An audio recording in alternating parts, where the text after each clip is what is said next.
Buenas tardes o buenos días, no sé si mañana tendrán el taller en la mañana o en la tarde, por eso los saludo de esa manera. Estimados colegas, profesores y profesoras dominicanas, mi nombre es Héctor Valdés y he sido el especialista consultor de la OEI que ha sido seleccionado para venir a acompañarnos en este bonito y complejo proceso que es el proceso de evaluación de la calidad del desempeño docente de los docentes de la República Dominicana, que ha de ejecutarse durante este año 2017. Cuando se nos pidió venir a asistirles en esta tarea, hicimos las preguntas cruciales que siempre se hacen en cualquier proceso evaluativo. En primer lugar, ¿para qué evaluar? Esa pregunta es clave porque, y antes que ella incluso nos preguntamos si era posible evaluar. Cuando uno se pregunta si es posible evaluar, la respuesta da cuenta de por lo menos si es viable la evaluación políticamente, si lo es económicamente, legalmente, etcétera. A la pregunta ¿para qué evaluar? Ella alude enseguida a 4 fines posibles que tiene la evaluación a nivel mundial y había que decidir si en Dominicana esos 4 fines se estaban planteando en este proceso evaluativo. La tercera pregunta, ¿qué evaluar? La que alude a indicadores, a contenidos de evaluación. La cuarta, ¿cómo hacerlo? ¿Con qué métodos? ¿Con qué procedimientos? ¿Con qué sistema instrumental? Y la quinta, ¿quiénes evalúan? Lo más importante de todo esto sería la sexta y es, ¿y después de la evaluación qué? O sea, ¿cuáles serían las posibles consecuencias de los evaluados según las distintas categorías evaluativas que alcanzaran? Yo voy a estar dando respuesta a cada una de estas preguntas y ello nos va a conducir finalmente al proceso, a la propuesta concreta que hacemos para evaluar desempeño docente acá este año en la República Dominicana. Como les decía, para uno saber si es posible o no evaluar, debe responder si existe o no viabilidad política en primer lugar. Y dicho de una forma rápida, para mí existe esa viabilidad política cuando no hay crisis política.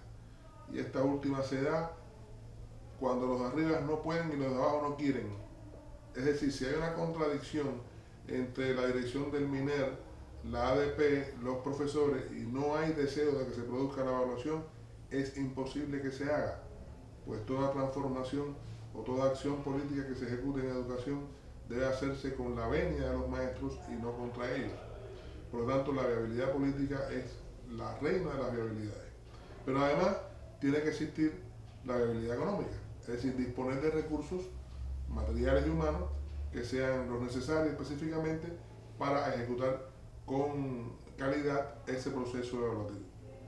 La viabilidad legal sí estaba de partida garantizada, pues hace ya 9 años que no se evalúan el desempeño de los docentes en la República Dominicana y por ley esto debe ejecutarse cada 3 años. Por lo tanto, ahí hay una exigencia social que la dirección del Ministerio de Educación debe cumplir con, por supuesto, el apoyo de la ADP. Y finalmente la viabilidad técnica, es decir, existen los recursos humanos necesarios para poder enfrentar este complejo proceso. Esa era una pregunta que había que responderse. En segundo lugar, a la pregunta de para qué evaluar, enseguida nos remite a cuáles son los fines de esta evaluación que se persigue con ella, cuáles serían las funciones que debiera cumplir el proceso evaluativo y finalmente destacar cuáles son los errores típicos que se cometen en el mundo entero respecto de la evaluación del desempeño docente, simplemente para, una vez con conocimiento de causa de su existencia, tomar distancia de ellos. En tercer lugar, nos preguntamos qué evaluar, y esto nos remite a por lo menos 4 modelos de evaluación diferentes que hoy están imperando en el mundo. ¿Qué es evaluar? Y eso nos remite directamente a definir teóricamente lo que es evaluar el desempeño docente para a partir de ahí inferir lo que es una definición operacional, es decir, qué dimensiones, qué indicadores finalmente evaluar. Luego viene la pregunta cómo hacerlo, y esta nos remite a los métodos, a los procedimientos, a las técnicas y finalmente a los instrumentos que se disponen en el mundo de hoy para ejecutar con calidad una política educativa de este tipo. ¿Qué voces deben intervenir? Familia, estudiantes, profesores, directivos del sistema educativo, en fin, qué voces sociales deben intervenir en el proceso evaluativo. Y finalmente, cuáles serían las posibles y legítimas consecuencias del proceso evaluativo.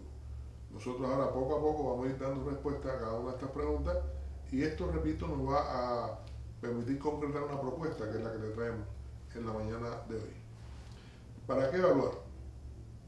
En la literatura al uso sobre este tema, en los 5 continentes del mundo, se coincide en que hay 4 posibles fines cuando uno va a hacer evaluación del desempeño docente. El primero de ellos es el mejoramiento de la enseñanza, o sea, como una medida que se ejecuta para conseguir mejoramiento de la enseñanza. El segundo, para tratar a partir de ella de elevar la responsabilidad y el desarrollo profesional de los docentes. Un tercer fin, también común en los sistemas educativos que practican esta política, es como una medida de control administrativo. Y una medida un poco controversial, pero necesaria, es para ejercer el pago por mérito. Es decir, parece justo que si todos los docentes no se desempeñan con la misma calidad, no tendrían por qué devengar el mismo salario. Es decir, se debería pagar más a aquellos que lo hacen mejor. Y en eso consiste el pago por mérito. Afortunadamente, la centralidad de estos fines, acá en los documentos normativos del Ministerio de Educación, está para elevar la responsabilidad y el desempeño y desarrollo profesional de los docentes y para darle incentivos a aquellos que lo hagan mejor. Y eso creo que es una buena respuesta y una buena selección de los fines de la evaluación 2017 acá en República Dominicana. Respecto de las funciones que debiera cumplir toda evaluación de desempeño docente, hay por lo menos 6. Y también, en este caso, me agrada y me satisface que no se vayan por las funciones más triviales, sino para las más importantes. La primera de ellas es el diagnóstico. Es decir, toda buena evaluación debería contribuir a hacer una fotografía instantánea adecuada acerca de cómo está la calidad de desempeño docente en este caso. Una segunda función es la función instructiva. Sin lugar a dudas, cuando el docente es sometido a un proceso evaluativo, la sociedad, los directivos de la educación y las voces distintas que intervienen en el proceso evaluativo le están transmitiendo qué se espera de él y de su desempeño. Obviamente, 2 funciones cruciales son la función educativa y la función desarrolladora. Yo digo que se da desarrollo en el docente y se cumple con la función desarrolladora de la evaluación cuando esa relación interpsíquica que tiene lugar entre el evaluador y el evaluado pasa a ser intrapsíquica respecto del evaluado y este comienza a experimentar un deseo endógeno de autoperfeccionamiento. Cuando eso ocurre, cuando él es capaz de cuestionar lo que hace bien, lo que hace mal y se propone metas elevadas y diferentes y más desarrolladoras, pues sencillamente se cumple esta función. Una quinta función que debiera cumplir la evaluación de desempeño docente es la función de retroalimentación. Es decir, no haríamos nada si guardásemos en anaqueles después que terminamos el proceso evaluativo aquellos instrumentos aplicados con aquellas respuestas y aquel nivel de calidad que evidenciaron cada uno de ellos en el proceso evaluativo, sino que de ahí hay que nutrirse para la mejora. O sea, se evalúa para mejorar y por tanto es imprescindible retroalimentar a todas las partes que intervienen en el proceso evaluativo. Y finalmente, yo digo que es un mal necesario, pero sí debe cumplir también una función de certificación. Es decir, no es lo más importante. Haciendo un paralelo entre la evaluación del desempeño de los docentes y la evaluación de los estudiantes, yo digo que la nota, que es la certificación en este caso, que le damos al estudiante cuando se evalúa, no es lo más importante. Lo más importante son las 5 otras funciones que hemos estado describiendo en esta parte de nuestra intervención.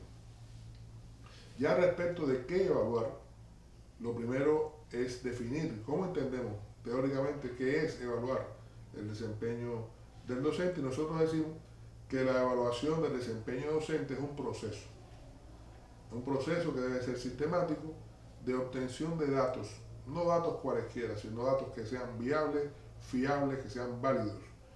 Y esto se cumple cuando cumplen los rigores técnicos y científicos que deben cumplir los instrumentos que se utilicen para levantar la información. ¿Con qué objetivo? Con el objetivo de verificar cómo impacta en el estudiante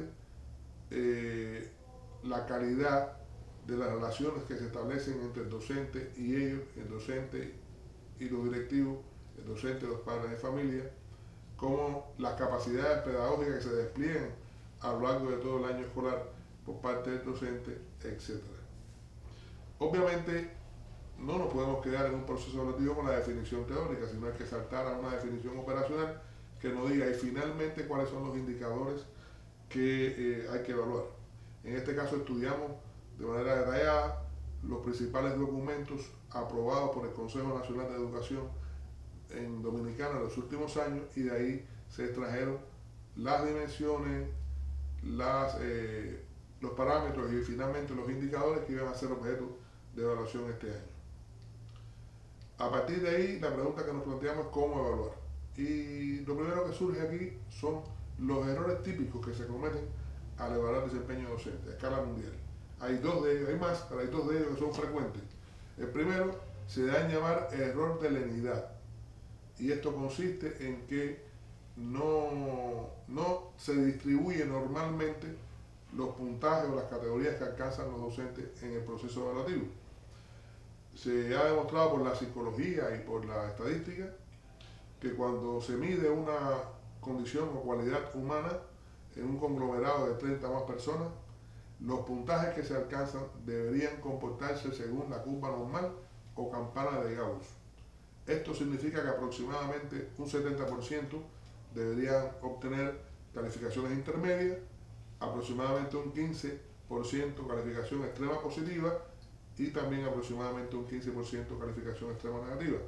Cuando la calificación extrema positiva se da en más de un 80 o 90%, se dice que hay error de lenidad, o sea, hay sobreestimación de lo que realmente ha hecho el docente y por tanto de su desempeño. Y un segundo error es llamado como efecto de halo. Halo significa aureola, aspecto externo. Es decir, nos formamos una opinión general demasiado externa de lo que el docente hace por no evaluar diferencial y específicamente todos aquellos elementos que deben conformar el proceso evaluativo. Por tanto, de esos dos errores típicos debiéramos procurar tomar distancia en este proceso evaluativo 2017. También cuando nos preguntamos cómo evaluar, pues aparecen los modelos de evaluación que existen. Hay 4 modelos que están bien identificados por la investigación educativa a escala planetaria. El primero es el modelo centrado en los resultados que alcanzan, en este caso los estudiantes, su aprendizaje. Este es un modelo bastante frecuentemente utilizado en muchos países del mundo y de la región, pero que tiene el defecto de descargar sobre el docente toda la responsabilidad que se supone tiene consecuencia del aprendizaje de los estudiantes. En este sentido, nosotros decimos que es totalmente injusto culpar solo al docente de las dificultades que pueda tener el niño en su aprendizaje, porque para que haya buen aprendizaje hay un montón de otros factores que no son inherentes al trabajo docente.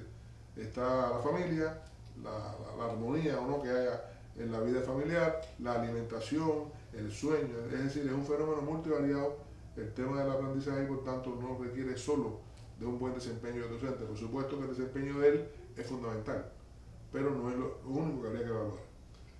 Un segundo modelo es el modelo, vamos a decir, del llamado perfil del maestro. Un grupo de sabios, entre comillas, en la nación en cuestión se reúnen y determinan cuáles son las cualidades que debe tener un docente y versus esas cualidades se establece como una contrastación qué pasa en la realidad versus ese deber ser.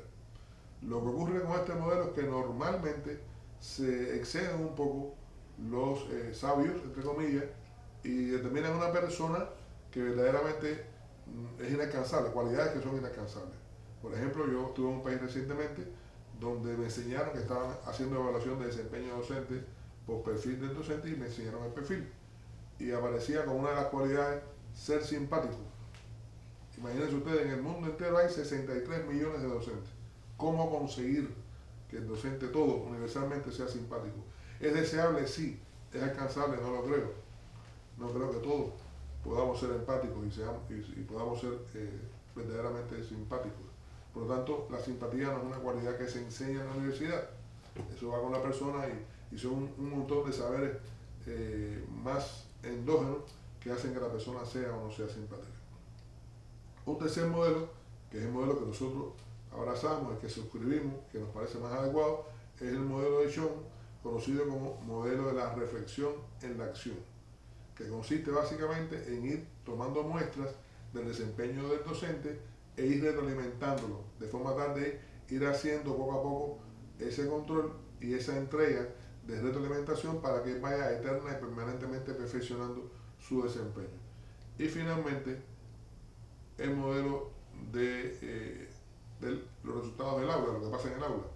Este es un modelo que básicamente surgió como respuesta a un grupo de países que se dedicaron a evaluar el desempeño docente solo a través de pruebas, a través del conocimiento que tenía el docente en matemática, en física, en lenguaje, en fin, en la asignatura de que él impartiera. Lo cierto es que hubo algunos países, no voy a decir nombre por una razón ética, que empezaron a hacer como único método, modelo de evaluación, estas pruebas, y por ejemplo, hacían las pruebas todos los años en el mes de mayo. En dependencia de las pruebas, el docente subía o no subía su lugar en el escalafón y su salario. Ocurría entonces que como consecuencia no deseada, desde el mes de febrero muchos docentes dejaban de ir a la escuela. Entonces, una acción que estaba dirigida a mejorar la calidad de la educación, lo que hacía era espantar al docente del aula, todo lo contrario a lo que se quería. Por eso hay que pensar muy bien qué modelo asumir. Respecto de los métodos, técnicas, hay varios que se utilizan en el mundo, pero el campeón de los métodos es la observación de clases. Nosotros decimos que al jardinero no se evalúa por la calidad de sus instrumentos, por la calidad de su tijera de podar o su rastrillo o su escoba. No, al jardinero se evalúa por la calidad de su jardín. Lo mismo ocurre con el docente. Si usted quiere saber qué tal trabaja un docente, vaya a su aula, entre en ella, no deje que sea una caja cerrada a su aula, sino que participemos de lo que hace en la forma principal de organizar el proceso de enseñanza-aprendizaje, que es justamente la clase. Este método debe ser complementado con otros, y en este sentido está la autoevaluación, está el ejercicio de rendimiento profesional, las pruebas a los estudiantes, pruebas estandarizadas, las encuestas de opiniones profesionales, el portafolio, es decir, hay todo un arsenal de métodos que pueden ser utilizados. Entonces, a partir de esta información introductoria que le hemos dado, queremos plantearle ahora cuál es concretamente la propuesta que hizo este consultor y que ha sido respaldada por las autoridades del Ministerio de Educación y por las autoridades también de la Asociación de Profesores Dominicanos. Bueno, ejecutar 6 acciones evaluativas. ¿Cuáles son? La primera, observarle a todos los docentes del país una clase. En segundo lugar, evaluar la calidad de la planificación de esa propia clase. Otra acción sería evaluar la calidad del registro, cómo llena el registro de grado, puesto que ahí se lleva el control de la asistencia y evaluación de los docentes. Pero por otra parte, recibir evaluación del superior jerárquico, en este caso del director de la escuela y su equipo directivo. Además, darle la oportunidad de que se autoevalúe, es decir, cómo es la mirada que tiene de su propio desempeño versus la que tienen otras voces de la escuela. Y finalmente también evaluar su preparación a partir de un cuestionario que permita saber qué tan alineado está él con el diseño curricular imperante en el país. Todo esto conformaría un puntaje donde se calcularía a través de una media ponderada. ¿Cuáles serían las ponderaciones para esa calificación? Bueno, se plantea un 30% otorgárselo a la observación de clase y sus resultados, un 20% al ejercicio de rendimiento profesional, un 15% a la evaluación que le otorga el director y el equipo directivo, otro 15% a la evaluación de la planificación de la calidad de la clase que se le observó, un 10% a la autoevaluación y finalmente un 10% a la calidad del registro de grado. Todo esto daría un 100%, es decir, una escala de 0 a 100, y en dependencia del puntaje obtenido finalmente se le otorga una categoría y una estimulación salarial. Los que obtengan un puntaje entre 90 y 100 van a recibir la categoría de excelente y se les propone entregar un 32% por encima del salario. Muy bien serían los 80 a 89 y se le otorgaría una estimulación del 28%. Los que obtengan entre 70 y 79 o menos serían mejorables. Y obtendrían también un 17% de estimulación. Vamos entonces a ver desde dónde se formulan los instrumentos a los que hemos hecho alusión. Bueno, se están formulando desde la intersección entre lo que está normado en la didáctica general o práctica de aula y los documentos normativos aprobados por el Consejo Nacional de Educación que se refieren justamente al desempeño docente. ¿Cuándo se va a hacer la evaluación? Bueno, aquí las fechas principales. Entre el 15 de octubre y el 14 de noviembre, durante 6 semanas, se van a estar evaluando clases en todo el territorio nacional. Luego, en fecha similar, se va a estar evaluando también la calidad del llenado de registro, se va a estar llenando también la calidad de la planificación de las clases y en fin, tenemos hasta finales del mes de noviembre, principios de diciembre, para vencer y aplicar todos los instrumentos normativos. En particular me quiero referir a que el día 3 de noviembre, simultáneamente en toda la nación, los docentes van a llenar el cuestionario que se ha dado a llamar ejercicio de rendimiento profesional. A partir de aquí se va entonces a conformar la evaluación, las categorías para cada docente, y a partir de ahí se va a hacer la estimulación, una estimulación que empezará en el mes de enero, en los porcentajes que ya planteamos anteriormente.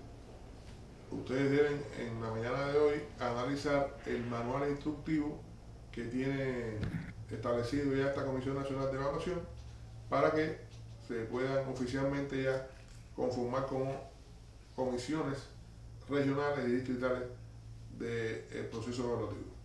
Sobre el manual, decirles que en la introducción del mismo se hace alusión a que este es un proceso de evaluación sumativo que está dirigido sobre todo al desarrollo profesional de los docentes. Decirles que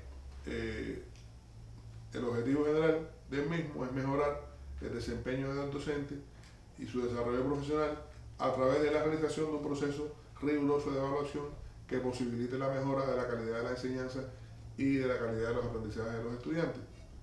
Es un proceso que está basado en todo un conjunto de leyes que hay en el país, por lo tanto tiene toda una viabilidad legal sin lugar a dudas. Para fines de implementación se han organizado un conjunto de comisiones, desde la Comisión Nacional hasta la Comisión de la institución escolar, donde van a participar directivos del Ministerio de Educación y también de la Asociación de Profesores Dominicanos. Estas fuerzas vivas van a ayudar a hacer viable el proceso evaluativo. Hemos cumplido ya con la primera fase de este proceso evaluativo, que es la fase preparatoria. Han sido 3 o 4 meses de intensivo trabajo y ahora empezamos ya la semana próxima la fase de trabajo de campo con las observaciones de clase y la evaluación del desempeño, en este caso de la planificación de las clases. A partir de aquí se hará un procesamiento de los resultados y pensamos ya a mediados del mes de diciembre conformar los informes. ¿Qué informes hemos pensado que debemos rendir? 4 tipos de informes. El primero le hemos dado a llamar informe ejecutivo y este está dirigido sobre todo a los directivos, a más alto nivel, es decir, ministros, viceministros, directores nacionales, directores de instituciones descentralizadas, etc. Un segundo informe va a dar cuenta de los resultados a nivel de región y de distrito, y a este le hemos llamado informe operativo, básicamente dirigido a los dirigentes de este nivel de educación. Un tercer informe sería el informe institucional. Este va dirigido a los directores, a su equipo directivo y a los profesores también, porque va a dar cuenta de, como institución, como escuela, cuáles son los resultados de la evaluación de desempeño de este año. Y finalmente, un informe individual que va a dar cuenta del desempeño de cada docente.